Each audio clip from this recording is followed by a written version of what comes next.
Qu'est-ce que Jésus a donné comme requis? 2 ou 3. Et beaucoup de personnes ne savent pas que Dieu peut être présent là où 2 personnes sont là. Il y a une personne ordinaire qui est décédée, et entre la transition de son décès jusqu'à ce qu'il se réveille, il a pu rencontrer le Seigneur. C'est une personne qui croyait en Dieu sans vraiment avoir une conviction sur les choses de Dieu. Et le Seigneur lui dit quelques vérités. Et le Seigneur lui dit que parfois, dans les grands rassemblements, je ne suis même pas là. Il était surpris. Et il dit, je vais te montrer quelque chose. Il l'a amené dans certaines maisons où il y a des petits groupuscules de personnes qui aiment le Seigneur de tout leur cœur. Il dit, c'est là où je suis. Là où on m'aime. Là où les gens me cherchent. Parce que je suis venu pour me révéler. Vous savez, dans Jérémie chapitre 29, le verset 12, verset 13, nous connaissons le verset 11, j'ai l'habitude de dire, beaucoup de gens connaissent Jérémie chapitre 29, verset 11. Je connais les projets que j'ai fait pour toi, projets de paix, non de malheur, afin de vous donner un avenir de l'espérance. C'est bien. Cette parole a été adressée à Israël, si nous prenons le contexte.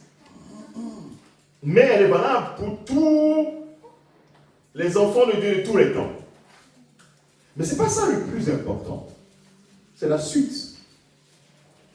Et la suite, si tu lis dans le verset suivant, il dit, vous me chercherez et vous partirez. Vous me chercherez et vous me trouverez. Si vous me cherchez de tout votre cœur, je me laisserai trouver par vous, dit l'Éternel. Ça change tout. C'est fini.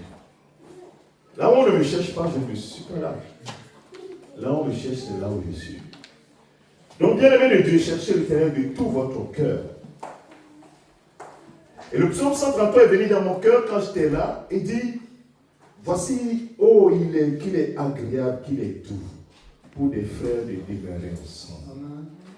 C'est comme l'huile précieuse qui est répandue sur la tête, descend sur la barbe d'Aaron. Aaron, c'est le souverain sacrificateur.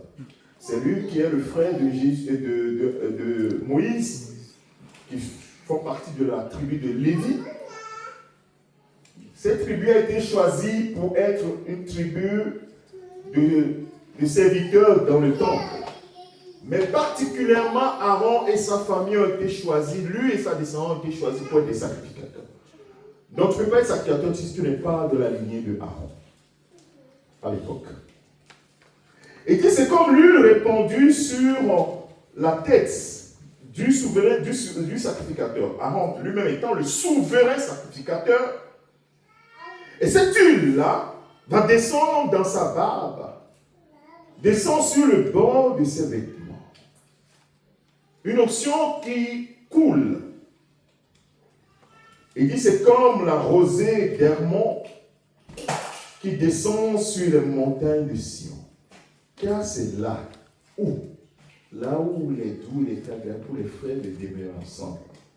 C'est là que l'Éternel envoie sa bénédiction. La bénédiction, la vie pour l'éternité.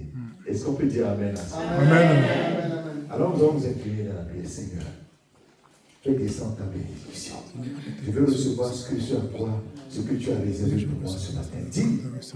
Parce que si tu n'entends rien, tu ne reçois rien. Mais si tu attends quelque chose, tu vas recevoir. Seigneur, je m'attends à toi. Je m'attends à toi, Seigneur, visite-moi. Donne-moi le pain de ce jour. Ouvre ta bouche et dis-le. Souvent les gens disent, oh, que Dieu est dans le cœur. Oh, non, il veut que tu le dises. Il veut que tu le dises. Il veut que tu parles. Parle. Merci, Seigneur. Merci. Je m'attends à toi. Je m'attends à toi. Seigneur, bénis ta parole. Manifeste-toi, Seigneur. Dans mon cœur, dans le cœur de mon frère, dans le cœur de ma soeur. Dans mon cœur. Ouvre mes Et que ce matin, que ma nous chair recevions mais que toi, complètement ce que toi tu as réservé. parle à mon cœur. Que toute la gloire te revienne. Au nom de Jésus-Christ. Amen. Amen. Donc, il faut s'attendre au Seigneur. Alléluia. Amen. Quand nous venons dans la présence du Seigneur, il faut s'attendre à lui. Quand nous attendons à lui, il nous visite. Mais quand nous nous attendons à lui, pas à lui, nous venons comme des spectateurs, nous repartons comme des spectateurs. Et on ne peut pas venir en présence de Dieu et repartir comme un spectateur. Moi, je ne me rappelle pas que je suis allé dans la présence du Seigneur, je suis reparti comme je suis arrivé. Ce n'est pas parce que je suis pasteur, hein. Ça n'a rien à voir. Quand j'étais même simple chrétien. Mais mon pays, même simple chrétien, ce n'est pas une bonne expression normalement. Des enfants de Dieu. Un enfant qui va vers son père, qui a un besoin. Besoin de guérison, par exemple. Besoin de consolation. Et la Bible dit que ce père-là, ce n'est pas comme les pères humains, qui parfois sont incapables d'apporter quelque chose. Vous savez, tu peux le savoir mentalement, mais il faut que ça descende dans ton cœur, que tu as la charge de Dieu. Je dis, bon, il faut que tu le saches. Beaucoup de gens sont pleurniches parce qu'ils ne savent pas qu'ils sont à la charge de Dieu. Dans ce pays, peut-être dans certains pays où on ne parle pas de prise en charge quand tu vas aller faire des papiers, les gens ne savent pas ce que c'est que l'importance de la prise en charge. Mais quand tu vas aller faire les papiers, on te dit, il faut que tu apportes la prise en charge. Quelqu'un qui te prend en charge, ça veut dire que la personne a les moyens. Surtout lorsqu'on veut avoir les visas des étudiants, on dit la prise en charge. C'est là où tu te rends compte, et on te dit non, les revenus de la personne ne sont pas suffisants pour te prendre en charge. Tu dis waouh, il faut que la personne ait suffisamment de moyens. Et quand Dieu dit, je te prends ma charge, ça veut dire que Dieu a suffisamment de moyens. Alléluia. Amen. Il a tellement de moyens qu'il peut vraiment prendre en charge. Et c'est par l'amour qu'il nous prend à sa charge. Bien-aimé de Dieu, ce matin, j'aimerais parler d'un sujet. Comme toujours, hein, moi je n'aime pas parler à la tête, j'aime parler au cœur. À la tête, ça ne sert à rien. Parce qu'il y a des intellectuels ici, il y a des gens qui sont des érudits. Moi-même, je peux faire partie d'eux. Mais je pose ça par terre. Devant la présence du Seigneur, tout est par terre. Et on vient avec son cœur pour recevoir du cœur de Dieu. Alors que ton cœur reçoit du cœur de Dieu. Le pain dont tu as besoin ce jour, tu as besoin d'un pain de ce jour. Le pain de ce jour, j'en ai besoin, Seigneur. Et donc c'est la prière que tu peux faire pour moi. Seigneur, fais en sorte qu'il donne le pain dont nous avons besoin, que j'ai besoin. Parce que le pain dont a besoin maman Marie, ce n'est pas le même pain que l'évangile Isaac. Non. Non, nous sommes venus. Mais le Père qui est un Père responsable, il connaît le pain de chacun. Et il va lui donner ce pain-là comme il le veut. La Bible dit que Dieu a tant aimé le monde. C'est quel verset ça? Qu'il a donné son Fils unique. Jean chapitre 3, verset 16. C'est l'un des versets les plus connus du monde. Même ceux qui ne sont pas chrétiens, ils peuvent citer une partie du verset. Mais pourquoi Jésus a pu dire ça un jour? Parce que vraiment le Père nous a aimés. Et bien aimé, quand on parle de l'amour, nous avons une confusion, nous les humains, et c'est normal, parce que nous ne savons pas exactement ce que c'est que l'amour. Parce que nous aimons parce qu'il y a un intérêt quelque part. Quoi qu'on dise, il y a toujours un intérêt. J'aime une belle femme, parce que elle est belle. Quand j'ai vu ma femme, je me suis dit, celle-là, elle me plaît bien. Il y a un intérêt derrière, n'est-ce pas? Ouais. Il y a un petit intérêt derrière. Arrivé à un moment, il faut dépasser cet intérêt-là pour aimer la personne telle qu'elle est. Amen. Parce que sinon, ça va être chaud derrière. Parce qu'on va découvrir ce qu'on appelle le dark side. Le dark side, c'est-à-dire la page ou bien l'endroit noir de la personne. Quand tu vas découvrir cet endroit noir, tu te dis, c'est chaud là. C'est pourquoi dans les premiers mois du mariage, c'est pas facile. Parce qu'on savait pas, la femme ne savait pas que le monsieur c'est. Le gars, il ronfle. Ça veut dire que quand il ronfle là, les murs tremblent. Les murs tremblent. Et il dit, mais c'est pas possible, je ne peux pas dormir. Malheureusement, vous n'avez pas abordé ce sujet-là. Avant de rentrer. En fait, c'est comme ça. C'est comme ça. Donc, il faudrait m'aimer comme ça. Ou bien trouver une solution pour que ça baisse. Et ça peut être l'objet d'une discussion, même jusqu'à avoir un conciliateur qui vienne parler avec le groupe. Parce que ça amène l'attention. Oui, alors que quand Jésus dit à Nicodème, Dieu a tant aimé le monde, le temps là, mais ça dit que ça met à l'infini cet amour. C'est pas parce que je ne ronfle pas que le Seigneur m'aime. C'est pas parce que je ne pêche pas que le Seigneur m'aime. Même la preuve, la Bible dit que Dieu nous a aimés. La preuve que Dieu nous a tant aimés, c'est que lorsque nous étions encore pécheurs, il est mort pour nous. Amen. Nous n'étions pas aimables. Si nous étions aimables, oui, c'est parce que je suis beau, c'est parce que je prie bien. Et c'est pour ça qu'il y a certains qui ne se trouvent pas dignes de s'approcher de Dieu. Dit, ah, je ne sais pas prier, oh, je ne fais que pécher, je mens, je suis un menteur, oh, les autres sont plus saints que moi, donc je ne vais pas m'approcher de lui. Qui t'a dit ça? Vous voyez? Et ça, c'est un mensonge que nous avons répandu dans l'église. Non! Jésus n'est pas venu. Derrière la preuve, c'est comment on a reproché cela à Jésus. Il allait dans les maisons. Il était dans la maison de Lévi qui est appelé Matthieu. Et il y avait des gens de mauvaise vie qui étaient là. Parce que les Juifs n'aimaient pas du tout les publicains. Ou bien, en tout cas, les gens qui étaient des collecteurs d'impôts, des gens qui avaient, qu'on appelle en France les collabos, c'est-à-dire des gens qui collaborent avec la nation qui a l'hégémonie, qui domine, on m'a dit. Parce que les Romains avaient dominé Jérusalem. Donc, prenaient les impôts, les trucs, et ainsi de suite. Donc, ils n'étaient pas contents. Et donc, les Juifs qui avaient la collaboration avec ça, ils n'étaient pas aimés du tout. Et Jésus se met à la maison de cette personne-là. Et mange avec d'autres personnes qui sont également de mauvaise vie. Et les pharisiens disent, mais c'est pas possible. Comment il peut manger avec? Il peut s'asseoir même en compagnie de ces personnes. Jésus a cassé, il a cassé tous les comptes. Il a complètement détruit tout ce qui était la pensée de l'homme sur ce qu'on peut dire, comment approcher Dieu. Oui, dans l'Ancien Testament, Dieu, la Bible dit que la loi a été instituée comme un pédagogue. Mais au départ, Dieu a aimé, a toujours aimé. De tous les temps, Dieu a toujours aimé. Je vous donne un exemple. Un jour, j'ai demandé, avant de vous donner l'exemple, il y a des sujets là. Il faut demander au Seigneur de t'enseigner ça. Sinon, tu vas être dans la forteresse que Satan, de mensonges que Satan a installé en toi. Oh, beaucoup en ont. Hein. C'est pourquoi la Bible dit que les armes avec lesquelles nous combattons ne sont pas charnelles, mais elles sont puissantes par la vertu de Dieu pour renverser les forteresses.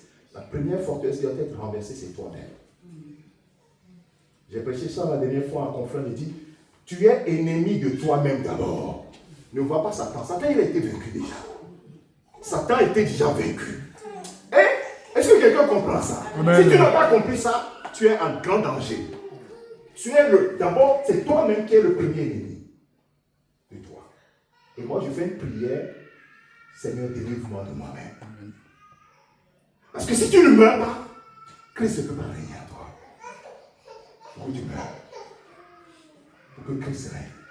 C'est là où tu as la victoire. Un jour, j'ai demandé au Seigneur, Seigneur, enseigne-moi sur ton amour. C'est quoi ton amour? On dit, tu m'aimes. C'est quoi? Quand on dit amour, là. Parce que moi, je dis, j'aime la pomme, j'aime ceci ou cela. Mais j'aime aussi Dieu. Et donc, je confonds tout. Dieu, montre-moi ton amour. Il dit, ok, assieds-toi et prends ce de quoi écrit. Et le Seigneur a commencé par me parler de son amour, du début de la Bible jusqu'à la fin. Il dit, ce qu'on appelle mon amour, là, c'est ce que Jean va vous révéler dans son épître. Il dit, Dieu est amour. L'amour, ce n'est pas une chose ou bien ce n'est pas un sentiment. C'est une personne. Alléluia. Amen. L'amour, c'est une personne. Amen. Comme la vie, comme la vérité. Est-ce que vous savez que la vérité, c'est une personne?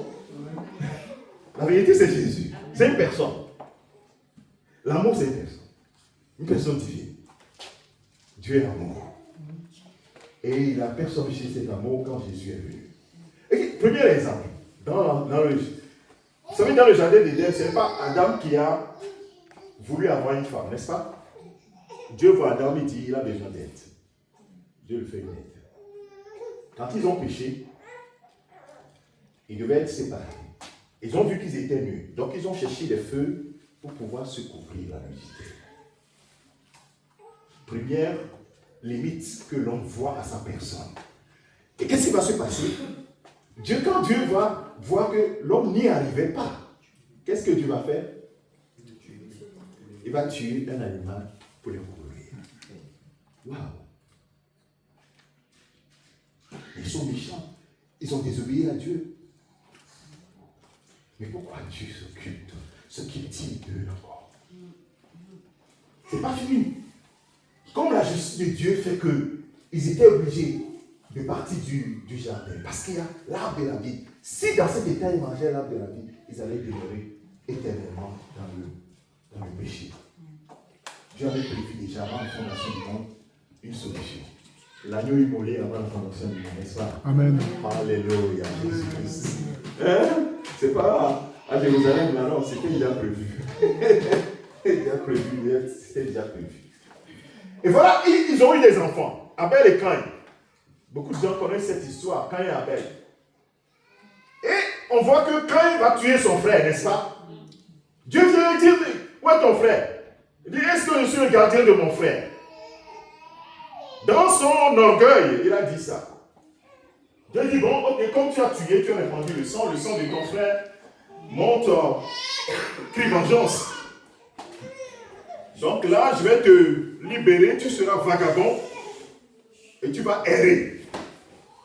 Vous savez comment il a plaidé sa cause?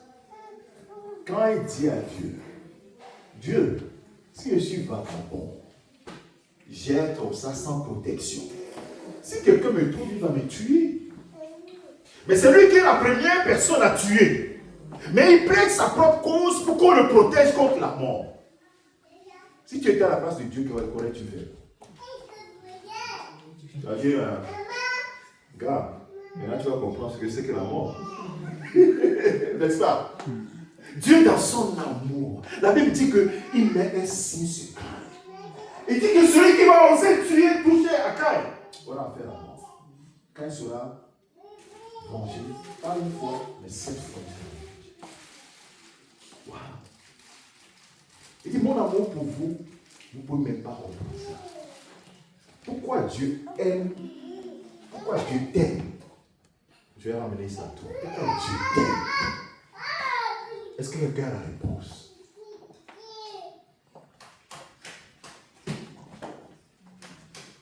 Parce que tu es créé, la Bible dit que quand Dieu faisait les choses, il a fait les choses et arrivé un moment. Il dit, faisons l'homme à notre image et à notre ressemblance. Il ne peut pas se régner. Nous faisons partie de lui. Alléluia. Nous faisons partie de lui. Tu fais partie de lui. Il ne peut pas. C'est pourquoi il ne peut pas te renier, mon frère. Il y a des parents de susceptibles qui vont te renier. Mais Dieu ne peut pas te renier. Amen. Il faut que tu comprennes ça du fond, du très fond de ton cœur. Il ne peut pas te renier. C'est pourquoi l'histoire du fils prodigue est une illustration impeccable. Il a été méchant envers son père, méchant envers son frère. Je prends la part d'héritage et je vais dépenser ça comme je veux. Sa volonté. Il veut faire sa propre volonté. Le père dit, le père était avec le cœur. Peiné me dit, cet enfant ne comprend pas. Mais comme on le dit, l'expérience enseigne bien plus que les conseils, n'est-ce pas? Il faut qu'il aille faire son expérience. Sinon, il va penser que je suis un père méchant. Je le tiens captif à la maison. Il ne veut pas partir partout. Il le laisse partir avec une part de richesse. Mais le cœur du père, mon fils. Chaque jour, mon fils. Oh, mon fils va revenir à la maison. Oh, mon fils doit revenir. Il regarde sur le chemin. Non, il n'est pas sûr. Mon fils doit revenir à la maison. Mon fils, mon fils, mon fils. Et un beau jour, il voit une silhouette qui s'approche. Il regarde bien. Et ça, c'est mon fils. La Bible dit que le père court. Il va prendre son fils dans ses bras. Il va prendre son fils dans ses bras. Mais le fils, il a dit, tel que j'ai quitté la maison, ça va être chaud quand je vais revenir. Je ne mérite même pas. Je vais être simplement un serviteur pour balayer la maison. Parce que là, j'aurai à manger. Et quand le père l'embrasse, lui, il avait dans son cœur, oh, je suis coupable. Oh, je n'ai pas besoin. Mon père, j'ai péché contre toi. Je sais, je vais être juste un serviteur à la maison. Qu'est-ce que le père a dit? Vous connaissez cette histoire? Le père n'a rien dit. Il a simplement, il s'est tourné vers ses serviteurs. Allez vite! Ôtez-lui le vêtement sale. Et mettez-lui un autre vêtement. Mettez-lui un anneau au doigt. Oh, il n'y a pas de sandales. Donnez-lui les sandales. Car mon fils qui est perdu est de retour. Il était mort. Maintenant, il est revenu. Amen. Est-ce que quelqu'un peut dire Alléluia? C'est ce que tu es pour le Père. Est-ce que tu le sais? C'est ce que tu es pour le Père. Son amour ne dépend pas des circonstances. Il faut que tu comprennes ça une fois pour toutes. Satan te dit que son amour dépend des circonstances. Mon frère, ma soeur, cette forteresse doit tomber sur ma tête. Son amour ne dépend pas des circonstances. Son amour dépend de lui-même. Parce qu'il est amour. Et tu fais partie de lui. Est-ce que tu peux incliner le cœur et dire quelque mon Père? Je comprends que tu m'as aimé. Tu m'aimes sans retenue. Tu m'aimes d'un amour inaltérable. Tu m'aimes d'un amour passionné comme l'évangile. Dieu t'aime d'une manière passionnée, frère. Est-ce que tu peux lui dire quelque chose, Seigneur? Je comprends que tu m'aimes. Il faut que tu le dises de ta bouche. Souvent, quand on dit de déclarer, les gens pensent que c'est juste du formalisme. Non! On dit que ce qui est dans ton cœur, il faut que ça sorte. C'est de l'abondance du cœur que la bouche parle. Dis-le, dis-le. Quand tu le dis, ça rentre. Ton âme l'enregistre. Je vois ceux qui ne parlent pas. Hein. Je vous vois. Il faut que vous parliez. Je suis en train de vous pousser à faire quelque chose. C'est ça qui délivre, frère. Parce que quand au moment où tu es en train de proclamer ça, les chaînes sont en train de couper. Les chaînes sont en train de tomber. Les chaînes tombent.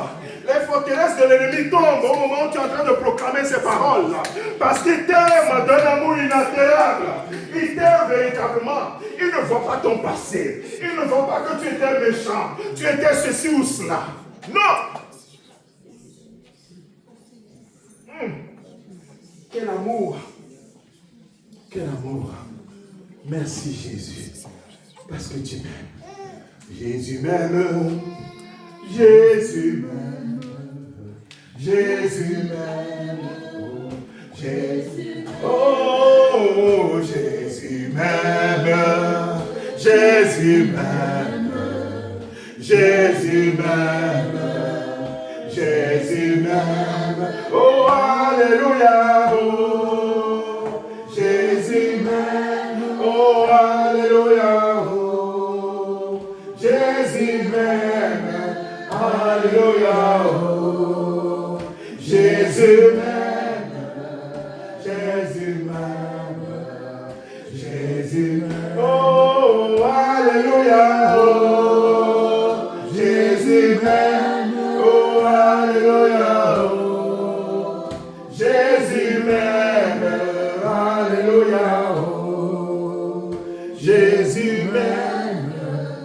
Jésus m'aime. Jésus m'aime. Alors mon frère, ma soeur, qu'est-ce que tu peux faire pour répondre à cet amour? C'est ça la grande question. Que peux-tu faire pour répondre à cet amour? Cet amour inconditionnel.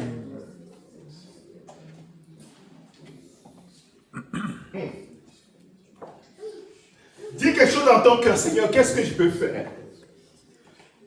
Je t'ai raconté l'histoire de cet homme qui s'appelle Saül. Non, Saul de Tarse. On peut en dire Saül de Tarse. Saul de Tarse. Le gars, il était chaud pour Dieu. Il avait du zèle, mais un zèle amer. Il persécutait les chrétiens. Parce que tous les pharisiens disent Jésus c'est un imposteur. On va les tuer. Quand ils l'ont tué, ils ont vu que la doctrine se répandait, les gens enseignaient. Et qu'est-ce qu'ils faisaient? Ils prenaient ces personnes. Soit ils les tuaient, ou bien les mettaient en prison. Et il était là quand ils ont tué Étienne. Ils l'ont lapidé. Étienne n'a pas fait de mal. La Bible dit qu'Étienne, rempli de cet esprit, faisait de grands biens dans le peuple. Il faisait des miracles, des prodiges. Il n'a rien fait de mal, comme Jésus non plus n'a rien fait de mal. Et le Saul de Tarse a donné son approbation à cela. Il était chaud. Et il a arrêté les chrétiens à Jérusalem pour les mettre en prison. Et il a pris, lui-même il est allé pour prendre la lettre, pour aller à Damas arrêter les chrétiens. Il était chaud, avec une cohorte. Ils sont partis sur la route de Damas. Jésus les rencontre. Il tombe de son cheval. Jésus lui dit, Saul, Saul, pourquoi me persécutes-tu? Il dit, mais Jésus, tu es mort là. Lui ne connaissait pas personnellement Jésus, mais il dit, mais tu es mort. On est en train d'attraper tes disciples. Il dit, non, je suis vivant, toujours vivant. Pourquoi me persécutes-tu? Si tu persécutes les petits, ces petits-là qui m'adorent, c'est moi que tu persécutes. Il faut que quelqu'un comprenne quelque chose ce matin. Si tu haïs ton frère, tu comprends ce matin. Si tu haïs ton frère, tu n'aimes pas ton frère, ne dis pas que tu aimes Jésus. Non? Ne dis pas que tu aimes Jésus. Parce que Jésus ne va pas accepter ton amour là. Parce que ton frère là que tu vois. Jésus, tu ne le vois pas. Mais ton frère là. Oh là là. Oh Seigneur. Le jour où tu vas comprendre ça, ça va te délivrer de beaucoup de choses. Amen. Et donc, Saul de Tarse, il était chaud. Il tombe. Il dit, va à Damas. Et on va te dire ce que tu vas faire. Mais il était effrayé. Il est aveugle. Il est tombé aveugle parce qu'il y a une grande lumière. Donc, il était aveuglé. Mais il avait une peur. Il dit, mais c'est pas possible. Comment j'ai pu faire une chose? Le Jésus qui est mort, mais il est toujours vivant. Et moi, c'est que ceux qui sont en train de l'adorer, moi, je les prends comme étant des gens qui sont dans le faux. Et Jésus me rencontre moi-même et dit qu'on me dit quelque chose. Il est là en train de prier. C'est tellement de se repentir. Il dit, mais comment je vais faire? Quand Ananias la rencontre et qu'il est devenu chrétien. La Bible dit, écoute-moi bien. La Bible dit qu'aussitôt quand il s'est levé, il a commencé par annoncer que Jésus est le Seigneur. Quelqu'un comprend ce que je suis en train de dire? Amen. J'ai posé une question tout à l'heure. J'ai dit, en réponse à l'amour de Dieu, quel est toi ton répondant? Il a prouvé son amour. Maintenant, quel est ton répondant? Il faut que tu répondes. Il faut que tu répondes. Et quelle est la réponse que toi tu donnes? Il faut que tu lui donnes une réponse. C'est Valérie. J'ai dit tout à l'heure qu'il nous aime sans condition. Il t'a aimé. Il ne voit pas ton caractère, les choses, les méchancetés que tu as fait. Il dit à Saul de Tarse, j'oublie ton passé. D'ailleurs, tu es un instrument que je me suis choisi. Il dit à Ananias comme ça. Il dit, non, Seigneur, mais c'est un méchant là. Il était venu à Damas pour nous arrêter. Il dit non, moi je l'ai choisi. Est-ce que tu peux comprendre ça? Jésus choisit le meurtrier, n'est-ce pas? Pour être son passe-parole. Quel amour!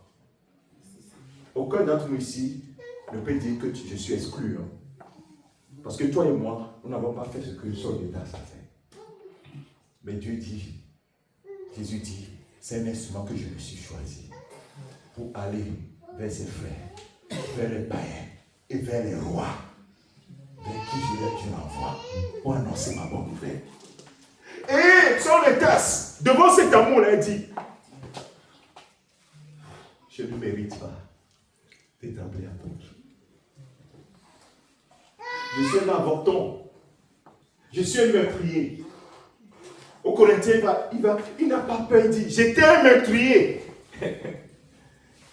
Mais il a plu à celui qui m'a réservé depuis le sein de ma mère. Il dit aux Galates, depuis le sein de ma mère, il m'a réservé. Moi, je ne savais pas. Mais il a plu à celui-là de se révéler à moi et pour m'appeler à son service.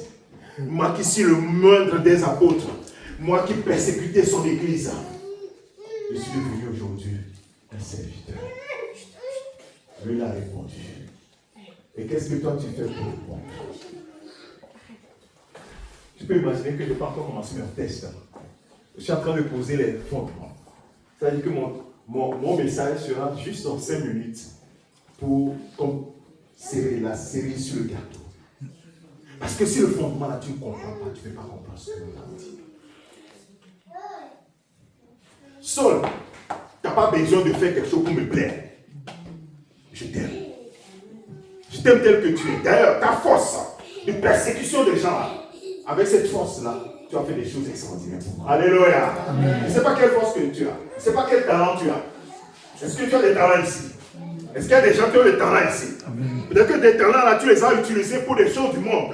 Mais maintenant, Jésus dit, ce talent-là, je vais l'utiliser pour moi. Amen. Je vais l'utiliser pour moi. Mais en réalité, c'est moi qui l'ai mis à toi. Pour moi. Pour mon service. Parce que la moisson est commencée. Mais il y a très peu de vie. Et je te prends ma charge. Donc ce matin, si tu es ici, ce n'est pas un hasard. Il faut que tu le saches. Un jour, j'étais comme toi à une place, derrière.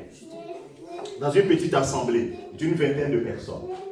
C'est pour ça que moi, je n'ai jamais eu peur des petites assemblées. Et nous-mêmes, nous avons commencé une petite assemblée de quelques personnes au salon. Avec mon épouse, notre fille, au salon. Donc, je n'ai pas peur de plus. Dieu se manifeste puissamment dans les petites assemblées. Il faut le savoir. Oui, j'étais là, je t'ai dit, c'est ici que je t'ai planté. Il dit, mais quand je regarde derrière moi, oh, il dit, il faut que je réponde à ton appel. J'avais mon agenda. J'avais mes projets. Il dit, mes projets, je les mets par terre. Je les mets devant l'autel de Christ. Saul de Tarse avait sa lettre. Il a mis la lettre au pied du maître. Il dit maintenant, je ne vais plus servir mes intérêts, mais je vais plus servir. En reconnaissant pour tous tes bienfaits, me voici Seigneur, pour te consacrer ma vie entière, et ce qui est en moi. En reconnaissance pour tous tes bienfaits, me voici Seigneur, pour te consacrer ma vie entière, et ce qui est en moi. Est-ce que c'est le cantique de quelqu'un ce matin? Au sol de Tarse, avec ce cantique, il allait chanter ce cantique le jour-là, en reconnaissance. Seigneur, quand je regarde derrière, je ne mérite même pas de m'approcher de toi. Parce que j'ai approuvé le maître d'Étienne. J'étais là pour persécuter ton église. Et toi, tu me choisis pour être ton serviteur. Oh, qu'est-ce que j'ai fait pour mériter cela? Oh, que serais-je sans toi? Oh, que serais-je sans toi? Oh, que serais-je sans toi? Oh, je ne suis rien sans toi. Oh, que serais-je sans toi? Oh, Jésus, oh, que serais-je sans toi? Oh, que serais-je sans toi? Oh, je ne suis rien sans toi. Oh, yes. C'est des cantiques que vous devez chanter. Vous devez aimer le Seigneur du très fond de votre cœur. Ce n'est pas parce qu'il vous a donné du travail. Ce n'est pas parce qu'il vous a donné un mari ou une femme. Parce qu'il vous a donné une maison. Non! Parce qu'il vous a aimé le premier. Et c'est la réponse à son amour. C'est ça qui fait demeurer en Christ. C'est ça qui fait demeurer en Christ. Parce qu'il dit à ses disciples, vous aurez de la tribulation dans ce monde. Mais gardez courage. J'ai vaincu le monde pour vous. Quand vous avez des difficultés, ne vous inquiétez pas. Parce que dans le feu, il y aura des feux, frères. Il y aura des feux. Tu vas traverser du feu. Il y aura des moments où le feu sera intense. On va te jeter dans le feu. Mais il sera avec toi. Amen. Il n'abandonnera jamais. Et si tu traverses les eaux, les eaux ne te submergeront pas. Effectivement, quand les trois jeunes hommes, Shadrach, Meshach et Abednego, ont décidé, nous n'allons pas, Nebuchadnezzar, nous incliner devant ta statue. Si c'est contre la loi de notre Dieu. Il nous a trop permis pour que nous puissions faire ce que toi tu nous demandes. Alors si tu veux nous jeter dans le feu, jette-nous dans le feu. Nous savons que notre Dieu peut nous délivrer. Et même s'il ne nous délivre pas, hey, c'est là la force de Shadrach, Meshach et Abednego. C'est là leur force. Ce n'est pas dit notre Dieu peut nous délivrer. Parce que beaucoup de chrétiens disent, oh non, nous savons que notre Dieu peut nous délivrer. Mais la deuxième phrase, il n'arrive pas à le dire. Et même s'il ne nous délivre pas, nous n'allons pas renoncer à notre Dieu-là. Ça, c'est la force de la foi, ça. La force de la foi se réside là.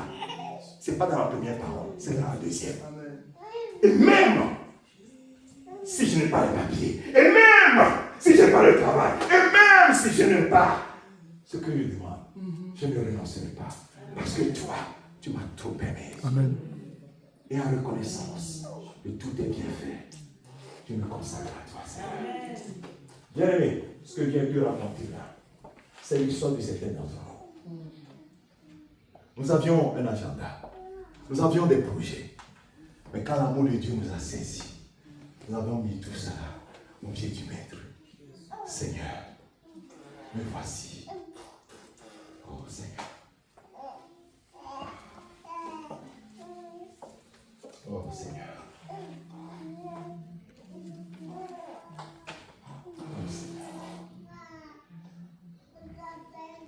Est-ce que dans ton cœur, mon frère, tu peux lui dire, Seigneur, je t'aime. Seigneur, je me consacre ma vie à toi, Seigneur. Je me laisse à toi, Seigneur, que toi, tu diriges ma vie. Je ne suis rien sans toi, Seigneur.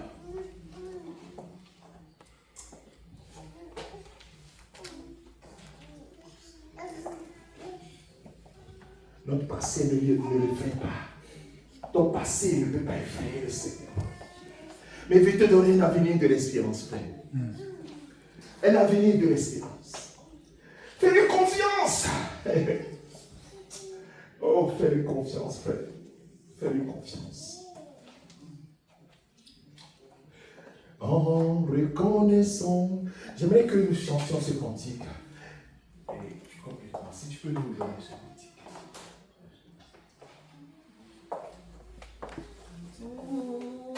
Ton amour s'est manifesté quand j'ai crié à toi. Que quelqu'un écoute ces cantiques sous forme de prière. Va au fond de toi-même. Ne regarde pas la personne qui est à côté de toi. Mais là, connecte ton cœur au Père. Dis Seigneur, pourquoi est-ce que je suis avec toi? Ton grand amour s'est manifesté à moi. Oh yes. Quand j'ai crié à toi, ton grand amour s'est manifesté.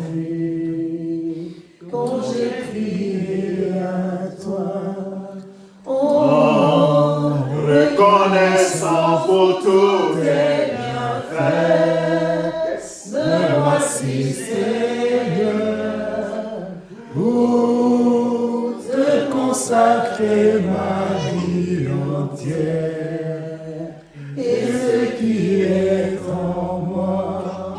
Oh, reconnaissance pour tous tes bienfaits, me voici Seigneur, pour te consacrer ma vie entière et ce qui est en moi.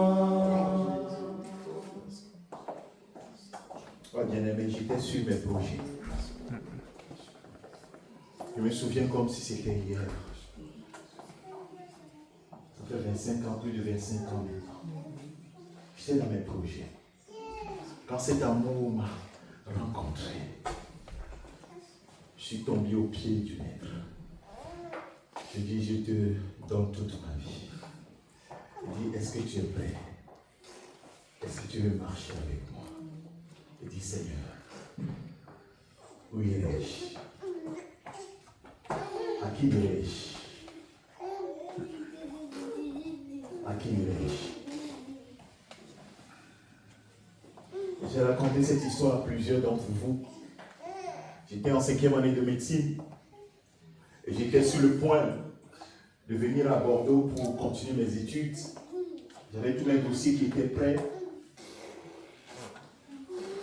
Et quand le Seigneur me rencontre, il dit: Seigneur, est-ce que c'est ta volonté que j'ai? Il dit: non, c'est pas ma volonté.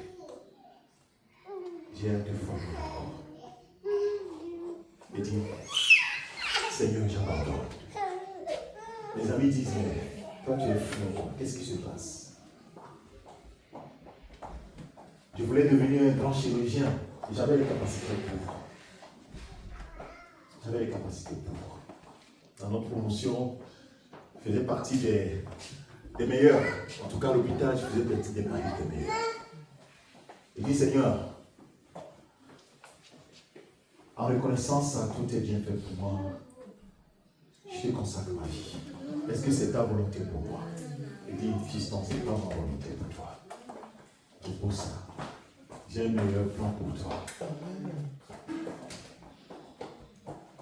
Mon frère, ma soeur, est-ce que tu as déjà sacrifié quelque chose pour le Seigneur? Pourquoi quand je vois les chrétiens, l'amour qu'ils ont pour le Seigneur, qui est très bancal, qui est très léger, je dis: tu n'as pas encore sacrifié quelque chose pour le Seigneur.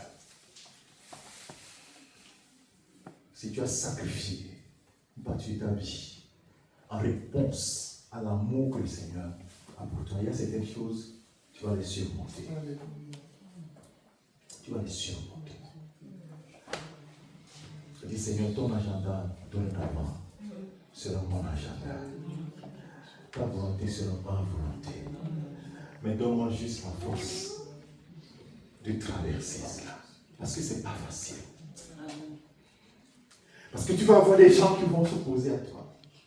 Même tes propres parents disent: mais on ne te comprend pas. Mais il faut que tu tiennes. Il faut que tu tiennes. Et après, ils vont voir que mais en fait, c'était le bon chemin. Et Saul, c'était le bon chemin. Saul de Tarse, c'était le bon chemin. Il fallait accepter. Le Nouveau Testament, quand on prend le Nouveau Testament, si on enlève les épîtres de Paul, il n'y a plus rien qui reste. Il n'y a plus grand chose qui reste.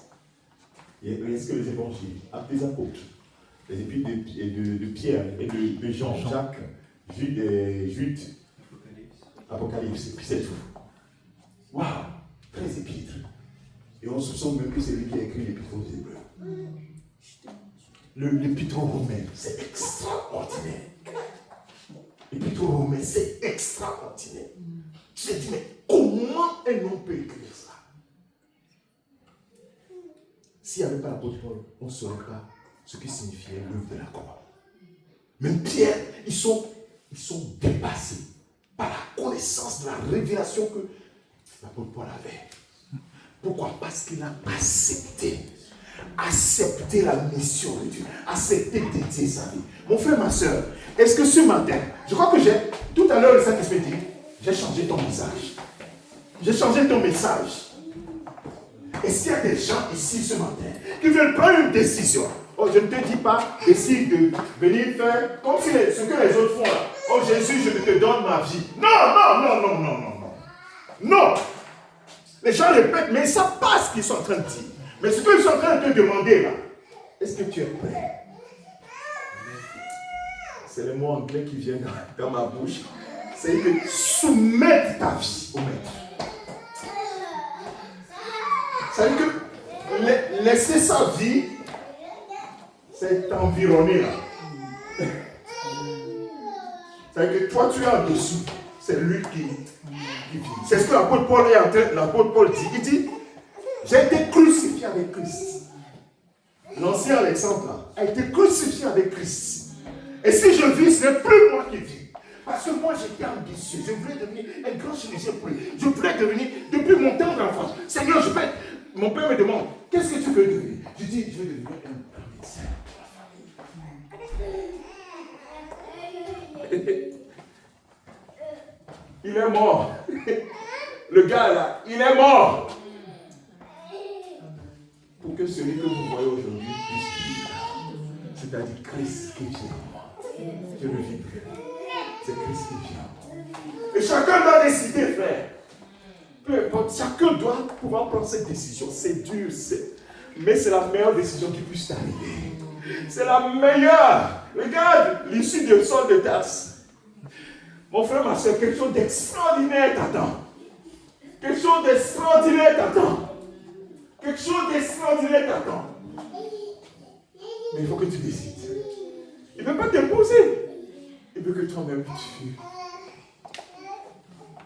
tu mets au pied du maître. En reconnaissance de tous tes bienfaits, de ton amour pour moi. Voici ma vie. Ma vie est dédiée à toi. Fais de moi ce que tu veux. Est-ce que quelqu'un est prêt à prendre ses décisions ce matin? J'aime bien quand le Seigneur change mon message. Parce que ce n'est plus moi qui suis au contrôle, mais lui il est au contrôle. Amen. Est-ce qu'il y a des gens qui veulent répondre à cet appel du Seigneur? Tu vois que le moi, je ne l'ai pas fait. Je me souviens dans une masse. Quand le Seigneur a commencé par travers moi. On a fait l'appel, dit qui veut? Je suis le premier devant. J'ai dit, ma vie m'appartient, Seigneur, fais de moi ce que tu veux. Il dit, je vais t'envoyer en mission loin. J'ai dit, Seigneur, je suis prêt là. J'étais en train de travailler dans un hôpital. J'étais le plus jeune médecin. Hier encore, bien avant-hier, j'ai rencontré quelqu'un. Le plus jeune médecin. J'avais l'honneur qu'il faut. J'étais le médecin principal de la plupart des gens. J'étais là. Le Seigneur dit, ça je t'ai montré simplement.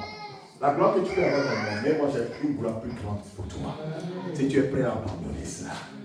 Je me souviens le vendredi, je viens de finir ma consultation comme ça. Le Seigneur dit, tu prends ta valise. J'ai laissé tout. Voiture, maison, j'ai laissé tout. J'ai pris juste une valise. Je débarque. Avec 300 € dans la poche.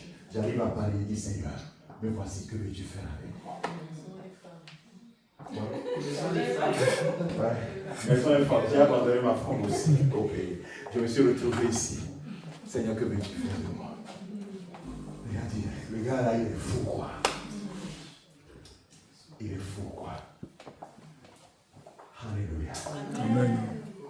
La folie. La folie, la folie, la folie pour Dieu. Il faut que nous soyons fous pour Dieu. Amen. Soyons fous pour le Seigneur. Alléluia. Amen. Nous allons lever tous ensemble, bien aimés de Dieu. Nous allons lever tous ensemble. Nous allons lever tous ensemble. Oh. Une vie consacrée. Si tu veux retenir quelque chose de ce message, une vie consacrée. Une vie d'abandon. En réponse à cet amour qui nous étreint. À cet amour qui nous étreint. 2 Corinthiens chapitre 5 dit quelque chose. Et on va prier. 2 Corinthiens chapitre 6 et 5. Si ma mémoire est bonne. 2 Corinthiens chapitre 5. J'aime trop cette parole. Verset 14. Et verset 15. Car l'amour de Christ nous presse. Le mot pressé, le mot qui est le second dit pressé. D'autres traditions disent nous étreint. C'est que c'est comme l'amour de Christ t'étreint. C'est-à-dire que tu ne peux plus être libre. Tu peux pas. Si tu comprends cet amour, tu ne peux pas. Cet amour, tu dois répondre forcément. Tu ne peux pas rester insensible à cet amour. L'apôtre dit cet amour nous presse. Parce que nous estimons que si un seul est mort pour tous, tous donc sont morts. Et qu'il est mort pour tous, afin que ceux qui vivent, ceux qui vivent, ne vivent plus pour eux-mêmes, mais pour celui qui est mort et ressuscité pour eux. Alléluia. Amen. Ne vivent plus pour eux-mêmes, mais pour celui qui est mort et ressuscité pour eux. Est-ce que tu veux prendre cette décision ce matin? Cette décision, je ne dis pas combien d'années tu as fait en Christ. Hein? Il y a un moment où tu dois prendre cette décision clairement. sans l'ombre d'un doute. C'est-à-dire que ça vient du très fond de ton cœur.